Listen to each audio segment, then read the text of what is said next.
डांगावास प्रकरण की बात कर रहे हैं, उसमें 6 लोगों की हत्या होना बताया गया है। इसमें 40 नामजद आरोपी बनाए गए हैं, उनको बरी कर दिया। तो उन 6 लोगों की हत्या का हत्यारा कौन है? डांगावास प्रकरण हुआ है, उसकी शुरुआत कैसे हुई और क्यों हुई? वो कह रहे हैं कि हमारे जो परिजनों की हत्या हुई है उनका हमें न्याय मिलना चाहिए। तो उनके पास अब क्या रास्ता बचता है? और सोशल मीडिया पर इसको ज्यादा से ज्यादा ट्रेड कर रहे हैं और ये जगह जगह धरने प्रदर्शन की बात कर रहे हैं। तो मैं समझता हूं न्यायालय के निर्णय पर किसी प्रकार की राजनीति नहीं होनी चाहिए कि तत्कालीन एसडीएम ने आउट ऑफ वे जाकर कि उस घटनाक्रम के दिन ट्रैक्टर चलाया गया कि कोर्ट का जो फैसला आया तो उस फैसले में कोर्ट ने ये मान लिया है कि उस समय इस प्रकार की घटना या हत्या हुई नहीं। अदालत को ऐसे क्या सबूत सामने आए जो पीड़ित पक्ष से दिए गए वो झूठे साबित है, जिनका संदेह का फायदा इन 40 आरोपियों को मिला? तो क्या सीबीआई ने गलत तरीके से इसमें कार्रवाई की है? उस रत्नाराम ने गोद पुत्र बता के अपना आपको बस्ताराम का, कोई रजिस्टर्ड गोदनामा नहीं था। उन गवाहों के बयानों में किसी भी प्रकार की घटना को लेकर और मुलजिमों को लेकर किसी भी प्रकार की एक रूपता नहीं थी। वो एक दूसरे को समर्थन नहीं करे थे और उनके बयानों में भारी विरोधाभास है। एफआईआर में मेघवाल मुलजिम है जी, मगर ज्यों ही वो 5 व्यक्ति मरे तो मौके से पुलिस ने बंदूक का घोड़ा, बंदूक की नाल वो सब बरामद किए। और रत्नाराम वगैरह ने बेचान कैंसिल का दावा भी किया, मगर जो बेचान चिमनाराम खत्म हुआ बेचान आज तक कैंसिल नहीं हुआ। जो झूठे मुलजिम बनाए हैं उसका खामियाजा इनको भुगतना पड़ा ट्रायल में। तो सीबीआई ने बिल्कुल गलत रूप से की। रामपालपुरी की मृत्यु की वो जांच कर रही है और उसमें वो अपना निर्णय दे रही है कैसे मृत्यु हुई हम नहीं बता सकते। 7 से 8 व्यक्ति तो उस रोज गांव में ही नहीं थे। उसने रोकने का प्रयास किया तो उन्होंने वो गोली चलाई। गोली चलाने से रामपालपुरी के गोली लगी। 2015 में सोमलाल कायल वापस यहाँ एसडीएम बनकर आए मेड़ता में जी। उस समय इस प्रकरण को वापस इन्होंने तुल दिया। 15 मई 2015 डांगावास प्रकरण जो प्रदेश ही नहीं पूरे देश भर में झकझोर करने वाला एक घटनाक्रम हुआ और उस घटनाक्रम को बीते 11 साल हो चुके हैं। 5 अगस्त 2026 को एक बार फिर घटनाक्रम ने बड़ा रूप लिया है और कई तरह की प्रतिक्रियाएं सामने आ रही है। किस प्रकार से कोर्ट का एक फैसला भी आया है जिसमें 40 आरोपी है उनको बरी कर दिया गया है, उस पर भी लगातार है अलग अलग प्रतिक्रिया आ रही है। आज के इस वीडियो में तमाम सारे वो सवाल हम करने वाले हैं जो आरोपियों की तरफ से वरिष्ठ एडवोकेट हैं महिपाल जी लटियाल, जिन्होंने लंबे समय से इस केस की शुरुआत से लेकर अब तक पूरी पैरवी की है। इनसे जानेंगे कि इसके पीछे का क्या मामला है, कहां से विवाद उत्पन्न हुआ है और अभी जो फैसला है उस फैसले को लेकर क्या ये कहना चाहते हैं, क्या जो दलीलें दी जा रही है। और ये भी एक बड़ा सवाल सोशल मीडिया पर देखने को मिल रहा है कि वो 6 लोग जिनकी हत्या हुई उनका हत्यारा कौन है। इस सवाल का भी पूरा जवाब लेंगे ताकि जिस प्रकार की अभी सोशल मीडिया पर भ्रामक चीजें फैली जा रही है उन पर विराम लगे। इसलिए इस वीडियो को शुरू से लेकर अंत तक जरूर देखिएगा, वीडियो को शेयर करिएगा। जो डांगावास प्रकरण को शुरू से नहीं देखकर अभी हाल ही में डांगावास प्रकरण को लेकर वो अपनी प्रतिक्रियाएं दे रहे हैं, इसके पीछे की सच्चाई जानेंगे तो आपको वाकई में पता चलेगा कि ये पूरा घटनाक्रम किस वजह से हुआ और क्यों हुआ है। वकील साहब, सबसे पहले हमारे चैनल पर बहुत बहुत स्वागत है। धन्यवाद। लटियाल साहब, मैं सबसे पहले ये जानना चाहूंगा कि जो डांगावास प्रकरण हुआ है उसकी शुरुआत कैसे हुई और क्यों हुई? मेरिया जी, मैं आपको इसमें शुरू से बताता हूं। ये डांगावास गांव में बस्ताराम नाम का एक मेघवाल जाति का व्यक्ति था जिसके डांगावास में 2 खेत थे। जो खेत उसने 1962 में घीसाराम नाम के मेघवाल को बेचान कर दिया, जिसमें से एक खेत ये विवादित खेत भी था जिसके नंबर 1088 थे। 23 बीघा 5 विस्वा इसका रकबा था। उस घीसाराम ने इन 2 खेत में से एक खेत किसी अन्य व्यक्ति को बेच दिया और एक खेत चिमनाराम ताड़ा जाट है उसको बेचान कर दिया। जो खेत किसी अन्य व्यक्ति को बेचान किया उस व्यक्ति ने उसी समय अपना म्यूटेशन दर्ज करवा लिया। चिमनाराम एक भेड़ पालक था और साधारण किसान था, ज्यादा जानकारी नहीं थी। उसने उस बेचान को अपने पास रख लिया और उस समय उसका राजस्व रिकॉर्ड में नामांकन नहीं करवाया, जिसके बाद कुछ समय बाद चलते चलते जब राजस्थान टेंडेंसी एक्ट में धारा 42 में यह प्रतिबंध हो गया कि अनुसूचित जाति की किसी प्रकार का कोई व्यक्ति अपनी भूमि का अंतरण करता है तो उसका नामांतरण नहीं होगा और अंतरण भी नहीं होगा। यह लागू हुआ था 2/5/2064 को, जबकि यह पहचान उस समय से पहले क्या है। 2/5/2064 के बाद उसका नामांतरण नहीं हुआ। बस्ताराम के कोई जाइंदा औलाद नहीं थी। अच्छा, जो मूल में जिसका खेत था उसके कोई औलाद नहीं थी? कोई औलाद नहीं थी, बस्ताराम के कोई जाइंदा औलाद नहीं थी और वो राजस्व रिकॉर्ड में बस्ताराम का नाम वैसा का वैसा ही रह गया। मैं वकील साहब यहाँ थोड़ा सा करेक्शन करना चाहूंगा कि जिस समय जमीन चिमनाराम ने खरीदी उस समय रजिस्ट्री उसने करा ली थी? हाँ, चिमनाराम ने घिसाराम से रजिस्ट्री कराई थी। ठीक है। बस्ताराम ने तो अपने राइट पूरे घिसाराम को बेचान कर दिए थे और घिसाराम मेघवाल था जी, उसने जो बेचान किया वो बिल्कुल लीगल था जी, और उस समय बेचान हो रहे थे, मगर वो तो मेघवाल था, उसका लीगल था जी, मगर घिसाराम ने जो बेचान किया चिमनाराम को वो बेचान भी लीगल था। ठीक है। और जिस समय चिमनाराम ने ये जमीन अपने नाम रजिस्ट्री करा ली उसके बाद वो काश्तकारी शुरू से वहां करने लगे? जिस दिन से चिमनाराम ने खरीद किया उसी रोज से चिमनाराम का 23 बीघा 5 बीसवा जमीन पे निरंतर कब्जा था और ये घटना के रोज तक उसका कब्जा चिमनाराम का ही था। फिर इसमें किस प्रकार से मोड़ आया जो 1962-64 की बात कर रहे हैं, जो अब कब जाके इस प्रकार का विवादित रूप हुआ उसका? इस जमीन का विवादित रूप ऐसे हुआ जब बस्ताराम का नाम राजस्व रिकॉर्ड में रह गया तो जो मृतक प्रकरण बताया जा रहा है जिसमें ये मृतक रत्नाराम का मरना बताया जा रहा है, उस रत्नाराम ने गोद पुत्र बता के अपना आप को बस्ताराम का कोई रजिस्टर्ड गोदनामा नहीं था मगर उसने अपना आप को गोद पुत्र बता के और 98-99 के लमसम जी, यहाँ सोमलाल कायल तहसीलदार थे जी, उनके समय उन्होंने अपना नामांतरण दर्ज करवा लिया। जब उसने नामांतरण दर्ज करवाया तब पक्षकारों के बीच तब से ही आपस में राजस्व मुकदमे, सिविल न्यायालय में मुकदमे, बेचान कैंसिल के मुकदमे, सब मुकदमे विचाराधीन थे और रत्नाराम वगैरह ने बेचान कैंसिल का दावा भी किया मगर जो बेचान चिमनाराम खत्म हुआ बेचान आज तक कैंसिल नहीं हुआ, वो आज तक ही स्टैंड है। वो विवाद चल रहा था मगर इनका मेघवाल पक्ष का कभी भी उस विवादित जमीन पर आज तक कब्जा नहीं था। जब 2015 में सोमलाल कायल वापस यहाँ एसडीएम बनकर आए मेड़ता में जी, उस समय इस प्रकरण को वापस इन्होंने तुल दिया और ये उस पर कब्जा करने का प्रयास करने लगे और उन्होंने न्यायालय में मुकदमा किया स्टे का जी, और उन्होंने अपने बयानों में बताया है, न्यायालय के बयानों में बताया गवाह ने भी हमें और वकील साहब ने यह सलाह दी कि आप कैसे करके वहां कब्जा करो, कब्जा करने के बाद में आपका राइट होगा जी। तो उस सलाह से उन्होंने मौके पे कब्जा करने का प्रयास किया 2015 मई में। उसके पहले भी उन्होंने झूठे मुकदमे इस जमीन को लेके इनको डराने के लिए किए, जिसमें से जो रत्नाराम मृतक है उसकी पुत्र नौरतराम की पत्नी पपुड़ी से कानाराम पर, इसके भाई ओमाराम पर, एक दारूराम जहाजड़ा है मार साहब थे, टीचर थे उन पर, और एक रामदयाल है।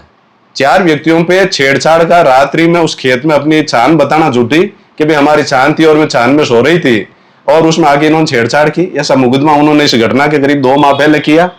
उस मुकदमे में पुलिस ने जांच की और उसको झूठा मान के उसमें एफआईआर दी। जब इनको किसी प्रकार की सफलता नहीं मिली तो ये जो घटना बता रहे हैं, घटना के रोज 14 तारीख को ये रत्नाराम और इसका पूरा परिवार एक नाजायज रूप से अपने रिश्तेदारों को बुला के, जैसे पोखराम और गणेश राम है वो रत्नाराम के पुत्र नौरतराम के साड़े हैं और वो पुरोहितासनी के निवासी था, और पोखराम है वो आपराधिक प्रवृत्ति का व्यक्ति था, वो एचएस था और उसने पूर्व में भी अपने गांव के आसपास काफी लोगों की जमीन हड़प की थी और उसने भी यहाँ इनको उकसाया भी इस प्रकार अपन जमीन इसको हड़प कर लेंगे। एक इसमें श्रवण राम है जो खाकड़की का निवासी था, इसकी पुत्री है जो यशोदा वो भी खाकड़की की निवासी थी। इन्होंने अपने सब रिश्तेदारों को इकट्ठा करके और 14 तारीख को वह कब्जा करने का इन्होंने प्रयास किया। जब कब्जा करने का प्रयास किया तो कानाराम वगैरह ने उनको रोका तो आवेश में आकर और उन्होंने वहां पर झगड़ा किया और उन्होंने फायरिंग कर दी मेघवाल पक्ष ने। जब इन्होंने फायरिंग की तो उनकी फायरिंग से वहां पास में चल रहे आदमी जो उनको समझाने के लिए आया था, रामपालपुरी गांव का एक व्यक्ति था, उसने समझा इसकी भी आप झगड़ा मत करो, आप जबरन इस भूमि पर कब्जा मत करो, ये इन टाडा परिवार की है और वर्षों से है, आप कब्जा मत करो। उन्होंने रोकने का प्रयास किया तो उन्होंने वो गोली चलाई, गोली चलाने से रामपालपुरी के गोली लगी और रामपालपुरी वहीं घायल होकर गिर गया। और एक अन्य व्यक्ति जो रामदेव है, जिसको इस प्रकरण में मुलजिम बनाया गया, उसके भी पैर में गोली लगी, वो पास में भेड़ चरा रहा था, उसके भी गोली लगी। तो फिर इन घायलों को गांव के व्यक्ति लेने के लिए आए और अस्पताल ले जाने के लिए आए। तो ये जो मेघवाल पक्ष था, इन्होंने वहां मकान जो बनाया हुआ था कानाराम वगैरह का, कच्चा मकान था, छान थी, ऊपर पट्टियां चढ़ी हुई थी, उस पर चढ़ के और उन्होंने उन पर फायरिंग की और वहां भगदड़ मच गई। उस भगदड़ में ये मेघवाल पक्ष भी इधर उधर भागे और उस भागदौड़ में वो मकान जो इनका बनाया हुआ था कमरा, वो कमरा नीचे गिर गया पट्टियों सहित। और उन पट्टियों में भी ये जो ऊपर चढ़े हुए थे पोखरराम, गणपतराम, पांचाराम वगैरह, ये उस पट्टियों के साथ नीचे गिर गए और उन पट्टियों से गिरने से इनके शरीर पर चोटें आई। और ये चीज साक्ष्य से साबित है, चिकित्सीय साक्ष्य से उनके जो चोटें आई है, उन चोटों में ऐसा आया है। और चिकित्सक साक्ष्य के लिए जब गवाह आए, डॉक्टर आए, डॉक्टर से पूछा गया तो डॉक्टरों ने कहा कि इस प्रकार पट्टियों से गिरने से, पट्टियों से दबने से चोटें आ सकती है। तो इस प्रकार ये घटना हुई। जो ये लोगों को शामिल किया गया है, 40 लोगों को, ये बिल्कुल ही राजनीतिक दबाव में शामिल किया गया है। मैं आपको बता दूं कि जिस समय यह घटना हुई तो उस समय 2 व्यक्तियों की मृत्यु उसी दिन हो गई थी, मेघवालों में पोखरराम और रत्नाराम, और रामपालपुरी की उसी दिन डेथ हो गई थी। और 3 व्यक्ति घायल थे, गणेश राम और गणपतराम और पांचाराम। इनको अजमेर लेके गए, अजमेर जाने के बाद इनकी डेथ होती है। और वहां पर जब धरना प्रदर्शन होता है और सरकार पर पूरा प्रेशर दिया जाता है और इनके ही मांग पे तत्कालीन वसुंधरा सरकार ने सीबीआई जांच बैठाई और सीबीआई जांच घटना के 15 दिन बाद में सीबीआई आ गई थी, अलग से एफआईआर दर्ज कर दी थी और घटना के 5-7 रोज बाद ही सीआईडी सीबी को फाइल दे दी थी। पहले सीआईडी सीबी से फिर सीबीआई को जांच दी गई थी और इनकी मांग पे ही सीबीआई को जांच दी गई थी और ये इनके दबाव में दिया गया था। और जो रामपालपुरी की डेथ हुई थी तो रामपालपुरी की ओर से भी एफआईआर दर्ज हुई थी, उसके भाई सुरेश पुरी ने एफआईआर दर्ज करवाई है और उसमें स्पष्ट बताया गया है कि गोविंद राम, कृष्णाराम, पोखरराम ये सभी वहां थे, रत्नाराम, और मेरे भाई को इन्होंने गोली मारी है और गोली से उसकी डेथ हुई है। और उसकी बयान भी कान्हाराम ने, ओमाराम ने और जो घायल है रामदेव है, इन्होंने बयान दिए हैं।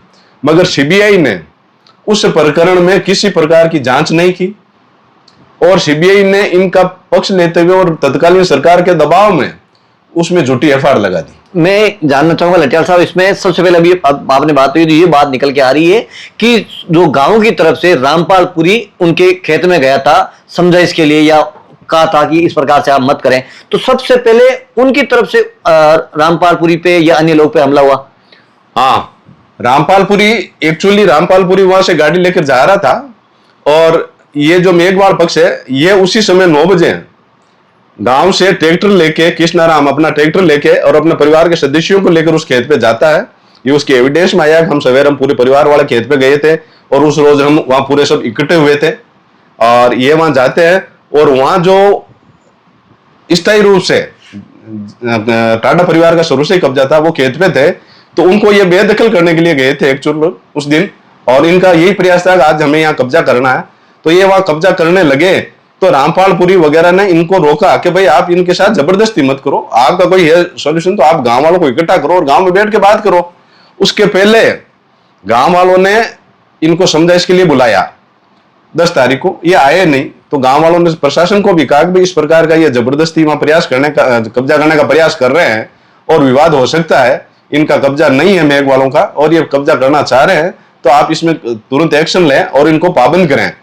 तो गांव वालों ने इसके लिए प्रशासन को भी चेताया था, मगर प्रशासन ने किसी इस प्रकार इस ओर ध्यान नहीं दिया और जैसा मैंने आपको बताया और इनको भड़काकर मेघवाल पक्ष को और कब्जा कराने का प्रयास किया था, जो बिल्कुल गलत था।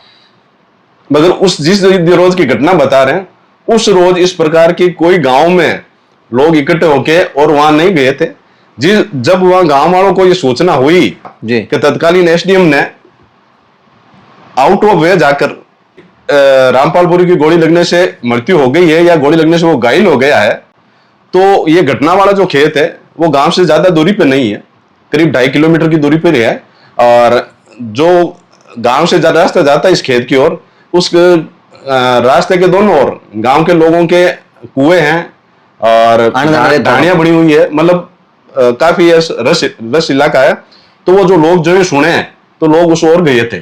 बाकी गांव के लोग कोई झुंड बना के या हमला करने की नीयत से वहां कोई उस रोज नहीं गया था। मगर जो ये 5 लोगों की मृत्यु हो गई तो इसको राजनीतिक रूप से तूल दे दिया गया था और मीडिया से, चैनल से, और इसको राष्ट्रीय मुद्दा बना दिया था। उसका दबाव में आकर उस समय सरकार ने सीबीआई जांच बैठा दी और सीबीआई को एक ही लक्ष्य दिया गया कि इनको किसी प्रकार से खुश करने के लिए इनको सबको अंदर कर दो। अच्छा, मैं लठियाल साहब ये भी जानना चाहूंगा कि ये भी कई दावे किए जाते हैं कि उस घटनाक्रम के दिन ट्रैक्टर चलाया गया, क्या वो इस प्रकार की जो भी दलीलें दी गई उसमें ये साबित हुआ कि ट्रैक्टर उन पे ऊपर चढ़ाया गया, कुचला गया उनको? देखो, मेरे जैसा आप बता रहे हैं, मीडिया ट्रायल में यह हुआ था कि वह ट्रैक्टर चला दिए, औरतों के साथ गलत व्यवहार किया और ट्रैक्टर से कुचला गया। तो मैं आपको बता दूं, ऐसा न तो कोई एफआईआर में था, न ही पत्रावली में कोई ऐसा दस्तावेज था, और न ही गवाह जो मृतक है उनके परिवार के 11 गवाह सीबीआई ने लिए जो अपना आपको इंजर्ड बता रहे थे। उनके बयान न्यायालय में हुए, 3 बार बयान हुए। किसी भी गवाह ने ट्रैक्टर से कुचलकर किसी को मारने का कभी भी नहीं कहा, और न ही मेडिकल रिपोर्ट में जो इंजर्ड है और जो मृतक है किसी के भी ट्रैक्टर से कुचलकर मृत्यु हुई हो या कुचलने की कोई भी चोट किसी भी एविडेंस में नहीं है, किसी के भी नहीं है, चिकित्सा साक्ष्य में भी नहीं है। अब बात करते हैं तो सीबीआई ने 40 जो नामजद आरोपी हैं तो किस प्रकार से उनको आरोपी बनाया, क्या क्या उनकी अलग अलग भूमिकाएं हैं जो पीड़ित पक्ष की तरफ से दलीलें दी गई? इसमें मैं आपको बताऊं, सर्वप्रथम घटना के रोज ही जो घायल था अर्जुन राम, उस अर्जुन राम ने 2:30 बजे अपना पर्चा बयान दिया। जो इनके परिवार के कृष्णाराम, गोविंद राम थे, उन लोगों ने कोई लिखित रिपोर्ट पेश नहीं की। तो तत्कालीन थाना अधिकारी ने उस अर्जुन राम के पर्चा बयान लिए। अर्जुन राम ने पर्चा बयान में मात्र 12 व्यक्तियों के नाम लिखाए, किसी अन्य का होना भी उसने अपने पर्चा बयान में नहीं बताया। और उन 12 व्यक्तियों में भी उसने 2 व्यक्ति मेघवालों के नाम लिखाए, जिसमें से एक ओमाराम पुत्र बोफाराम मेघवाल और दूसरा जो था वो गरीबराम पुत्र बोफाराम मेघवाल था। इस प्रथम सूचना रिपोर्ट और एफआईआर में जाटों के साथ बाकायदा मेघवालों के नाम भी लिखाए गए थे। मैं आपको ये इसलिए बता रहा हूं कि जो ये प्रकरण है इसको जो जाति रंग दिया जा रहा है, ऐसा कोई रंग नहीं था। शुरुआती एफआईआर में मेघवाल मुलजिम है जी, मगर जो ही वो 5 व्यक्ति मरे अजमेर में, ये पूरा मामला जो राजनीतिक फायदा लेना चाह रहे थे उन लोगों ने उसको अपना हाथ में ले लिया, तो उन्होंने इसको डाइवर्ट कर दिया जाट वर्सेज मेघवालों में। तो उसके बाद में इन्होंने अगले बयानों में इन दोनों के नाम निकाल दिए और इनके छोड़ पीछे रखे और सभी सिर्फ एक जाति विशेष व्यक्तियों के नाम लिए। उसके बाद में एफआईआर में दोबारा नाम है, उसके अलावा दूसरे बयान जो दिए गए, दूसरे गवाहों के बयान है, दूसरे गवाहों के बयानों में भी किसी प्रकार का अलग अलग व्यक्तियों के नाम नहीं है। उसके बाद में मात्र एक कृष्णाराम के बयान हुए थे जो घटना के बाद हुए। उस कृष्णाराम ने अपने बयानों में जो जो व्यक्ति खेत के पड़ोसी थे, क्योंकि इस खेत को लेकर जाट परिवार और इस मेघवाल परिवार में यह विवाद सिर्फ 2 परिवारों का ही है, न तो कोई जातीय संघर्ष है न कोई गांव का मामला था। उस दोनों परिवारों के विवाद राजस्व में, न्यायालय में, सिविल न्यायालय में शुरू से चल रहा था। तो जो इस खेत के आस पड़ोस में जो भी पड़ोसी थे, जिन पड़ोसियों ने इनके पक्ष में बयान नहीं दिए या जो इनके मकान, गांव में मकान है, बाड़े है, उनके जो पड़ोसी है उनसे किसी प्रकार का कोई इनका मनमुटाव है या किसी से कोई थोड़ा बहुत लेन देन है, उन व्यक्तियों के नाम इन्होंने लिखा दिए। जबकि उसमें जिन व्यक्तियों के नाम लिखाए उसमें से 7 से 8 व्यक्ति तो उस रोज गांव में ही नहीं थे। अच्छा, घटना गांव से 30-35 किलोमीटर दूर, कोई 50 किलोमीटर दूर अपनी भेड़ चरा रहा था।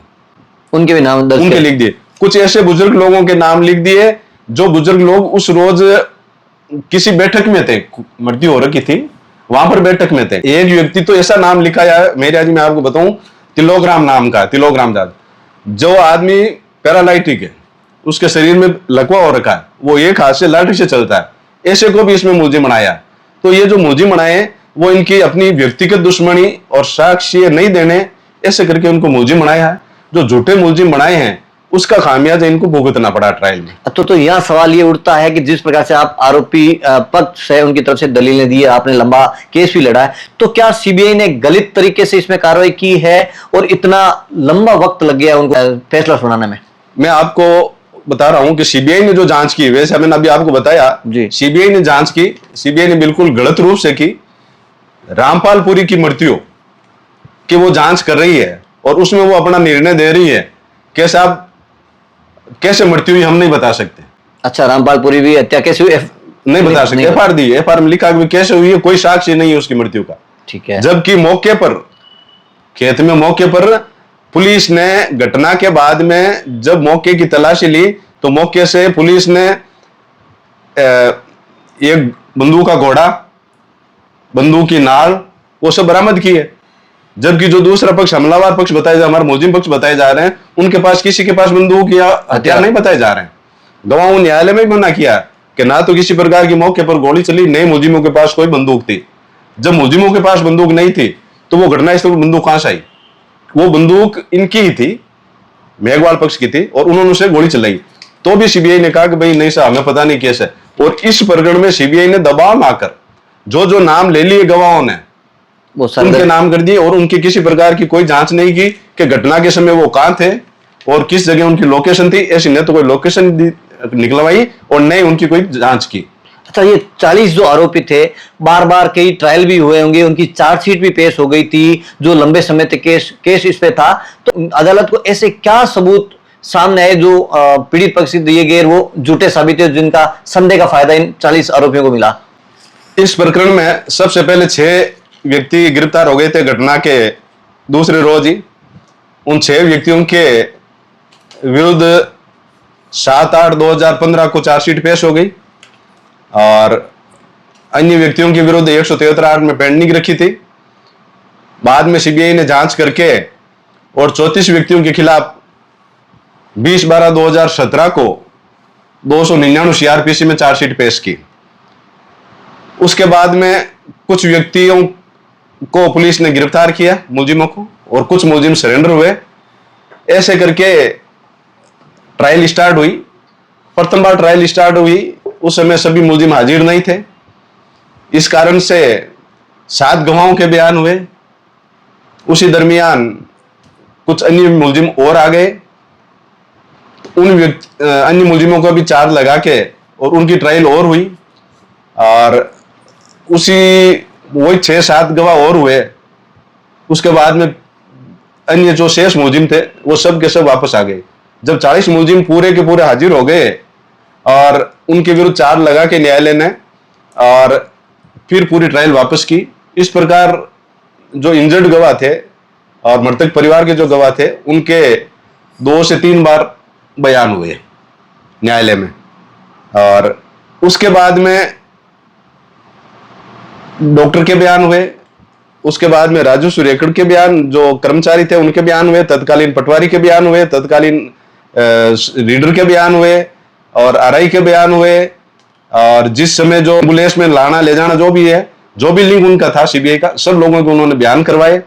मौके से जो जिस प्रकार से उन्होंने मिट्टी, खून, दूसरी जो भी चीजें उन्होंने मौके से उठाई वो एफएसएल में भेजी। एफएसएल की जांच भी आई और फोरेंसिक वाले भी बयान देने के लिए आए। मगर जिस प्रकार से जो रिपोर्ट आई और जो मौके पर हथियार थे, मुलजिमों से किसी प्रकार की हथियार की बरामदगी नहीं हुई। जो हथियार मौके पर थे या मौके पर जो हथियार उठाए गए थे उनका खून का मिलान नहीं हुआ। और जो ट्रैक्टर का बता रहे हैं सोशल मीडिया पे आ रहा है जी। कि साहब ट्रैक्टर से कुचल दिया, उस ट्रैक्टर को नहीं किया, ट्रैक्टर कहाँ गया। तो मैं आपको बताना चाहता हूं कि जिस व्यक्ति के द्वारा वो ट्रैक्टर चलाना बता रहे हैं, साक्ष्य में उनसे पूछा गया था, तो उन्होंने बताया था कि जो गांव ग्रामीण जन जो आए थे, ट्रैक्टर से आए थे, मगर ट्रैक्टर खेत में नहीं लाए थे, खेत के बाहर ट्रैक्टर खड़ा कर दिया, एक ट्रैक्टर खेत में आया था। जबकि जो परिवादी पक्ष है, इनका खुद का ट्रैक्टर अंदर था, जो ट्रैक्टर पुलिस ने बरामद किया है, और उनके ट्रैक्टर से ही वो टक्कर लगी है और कमरा उनके ट्रैक्टर से ही गिरा है। जो ट्रैक्टर अंदर, गांव वालों का एक ट्रैक्टर अंदर आना बताया जा रहा है, और जिस व्यक्ति का बताया जा रहा है वो लेकर आया, उस व्यक्ति से न तो ट्रैक्टर की बरामदगी हुई, ना ही ट्रैक्टर उसका था। तो इस प्रकार उन्होंने जो भी साक्ष्य दी, वो साक्ष्य बना करके और झूठी साक्ष्य दी, उसका खामियाजा उनको भुगतना पड़ा। साहब 5 अगस्त 2026 को विशिष्ट न्यायालय SC/ST मेड़ता द्वारा जो फैसला, जिसका 245 पेज का जो फैसला सुनाया गया है, तो उसमें पीड़ित पक्ष के भी गवाहों के बयान हुए होंगे। तो इस दरमियान क्या पीड़ित पक्ष के ऐसे गवाह थे जिनके बयानों में विरोधाभास था, जिससे अदालत को शक हुआ? इस प्रकरण में पीड़ित पक्ष के चार्जशीट में कुल 11 गवाह थे, जिसमें से 10 गवाह उन्होंने करवाए। एक, जैसा मैंने भी बताया था, पपुड़ी ने झूठा मुकदमा किया, पपुड़ी के बयान उन्होंने नहीं करवाए। 10 गवाहों के बयान न्यायालय में हुए, उनके पुलिस में बयान हुए, CBI में उनके बयान हुए, और जो रामपालपुरी वाली फाइल थी उसमें भी उनके बयान हुए। सबके बयान 4-4 बार हुए। उन गवाहों के बयानों में किसी भी प्रकार की घटना को लेकर और मुलजिमों को लेकर किसी भी प्रकार की एक रूपता नहीं थी। वो एक दूसरे को समर्थन नहीं कर रहे थे, और उनके बयानों में भारी विरोधाभास है। जो पूरा निर्णय में माननीय न्यायालय ने एक गवाह के बयान हर पृष्ठ पर उसने किस प्रकार, किस गवाह के संबंध में, किस मृतक के बारे में, किसके साथ चोट मारना, हर चीज बताई है, किस बयानों में क्या है। तो इनका जो कंट्राडिक्शन है वो बहुत ज्यादा कंट्राडिक्शन है, और एक दूसरे को समर्थन नहीं कर रहे हैं। इसलिए इनके पीड़ित परिवार के जो गवाह है वो भी इस कहानी को पूर्ण रूप से समर्थन नहीं कर रहे हैं, जिसका फायदा न्यायालय ने मुलजिमान को दिया। अब एक स्पष्ट आप जवाब देंगे, उम्मीद करता हूं, कि कोर्ट का जो फैसला आया तो उस फैसले में कोर्ट ने यह मान लिया है कि उस समय इस प्रकार की घटना या हत्या हुई नहीं, या सिर्फ यह माना है कि अभियोजन पक्ष की तरफ से जो 40 आरोपी बनाए गए उनके खिलाफ सबूत पेश नहीं कर पाए? न्यायालय ने अपने फैसले में यह स्पष्ट माना है कि उस रोज 5 व्यक्तियों की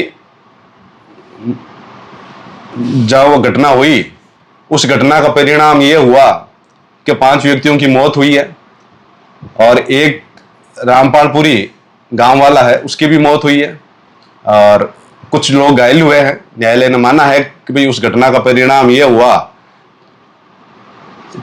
कि कुछ 6 लोगों की मौत हुई है और 11 लोग इंजर्ड हुए हैं।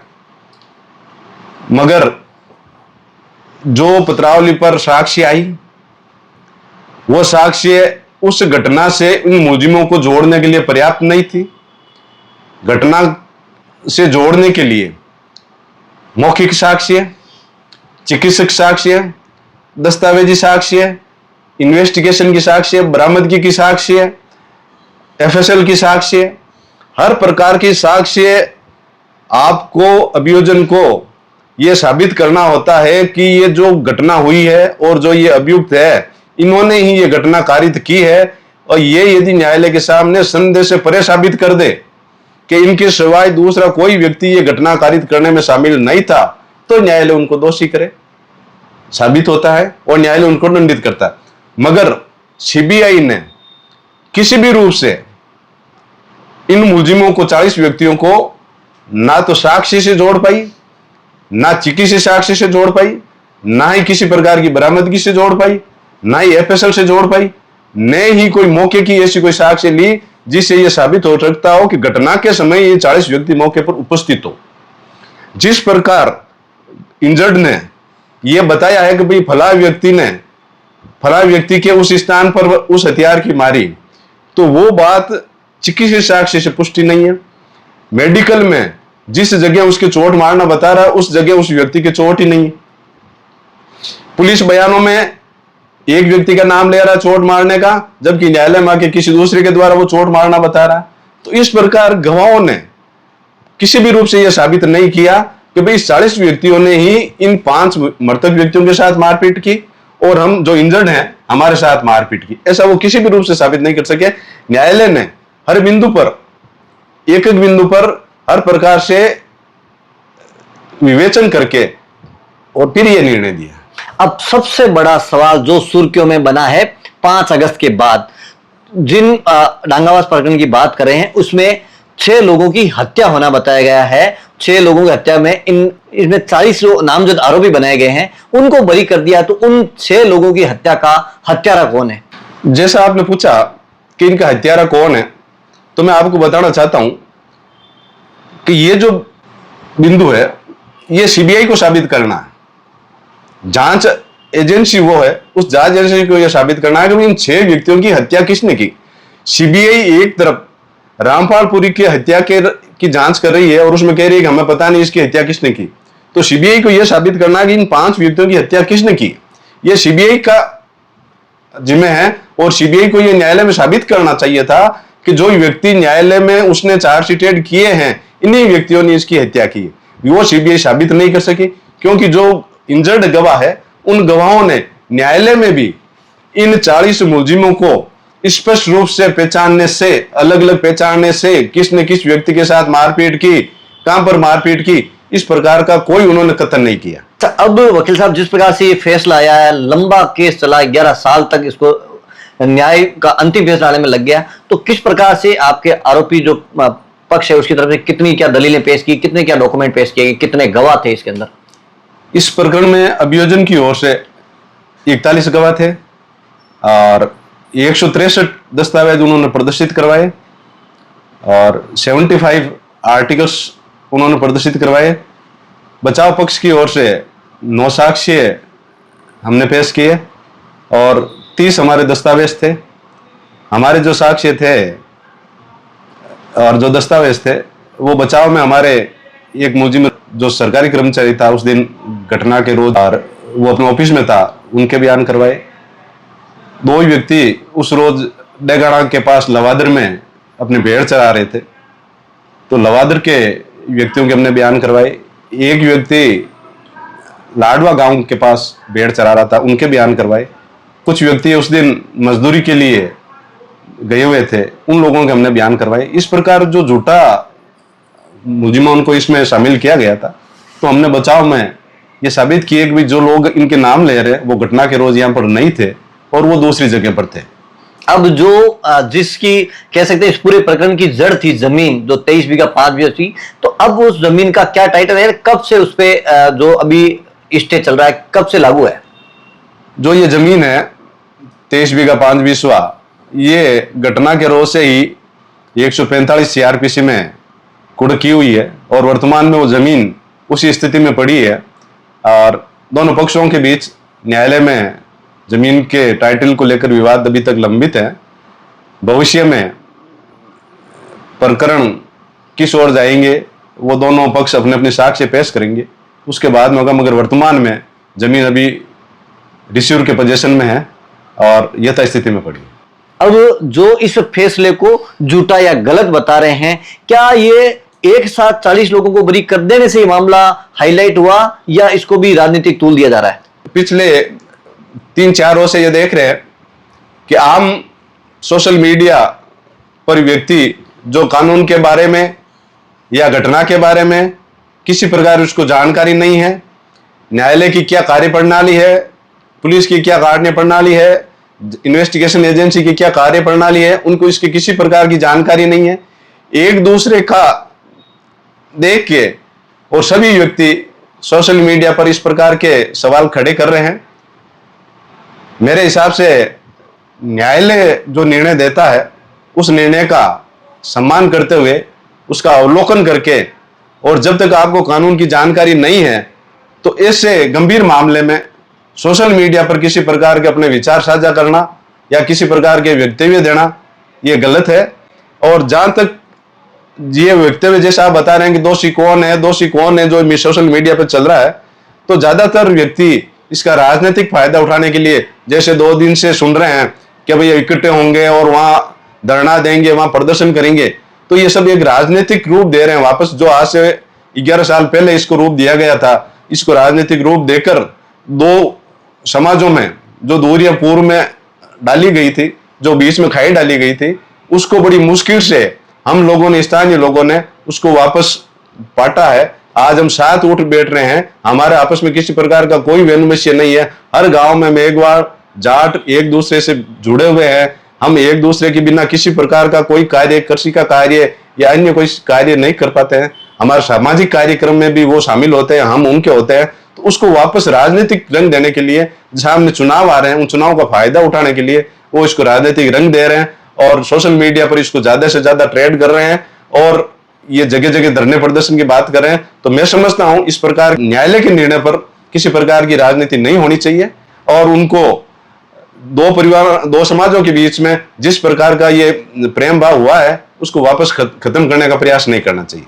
अब जिस प्रकार से फैसला आया है, पीड़ित पक्ष भी हो सकता है कि न्यायालय का फैसला, जैसे हमने सोशल मीडिया पर देख रहे हैं, वो न्यायालय के फैसले का सम्मान तो कर रहे हैं, लेकिन वो कह रहे हैं कि हमारे जो परिजनों की हत्या हुई है उनका हमें न्याय मिलना चाहिए। तो उनके पास अब क्या रास्ता बचता है अपने को न्याय दिलाने? क्या हाईकोर्ट में वो अपनी इसमें अपील दायर कर सकते हैं? हाँ, इसमें ये निर्णय प्रथम न्यायालय से है। पीड़ित पक्ष भी इसमें अपील कर सकता है और सीबीआई भी इसमें अपील करेगी। वो भी इसका विवेचन कर कुरा के जो भी है उनका क्या होता है वो भी इसमें अपील कर सकते हैं और जो भी उनको लगे कि यदि निर्णय सही नहीं हुआ है तो वो आगे जा सकते हैं। और मुकदमेबाजी में चाहे फौजदारी मुकदमा हो, चाहे जमीन जायदाद का मुकदमा हो, चाहे राजस्व मुकदमे हो, हर मुकदमे में मेरे आज मैं आपको बताऊं 2 पक्षकार होते हैं और एक पक्षकार जीतता है और एक हारता है। जो पक्षकार हारता है उस पक्षकार की भावनाएं ऐसी होती है कि मेरे साथ न्याय नहीं हुआ, क्योंकि उसको अपनी बात सही लगती है, जीतने वाले को अपनी बात सही लगती है। तो जो पक्षकार हारता है उसके सामने आगे जाने के लिए उसके ऑप्शन खुले हैं, वो अपील कर सकते हैं।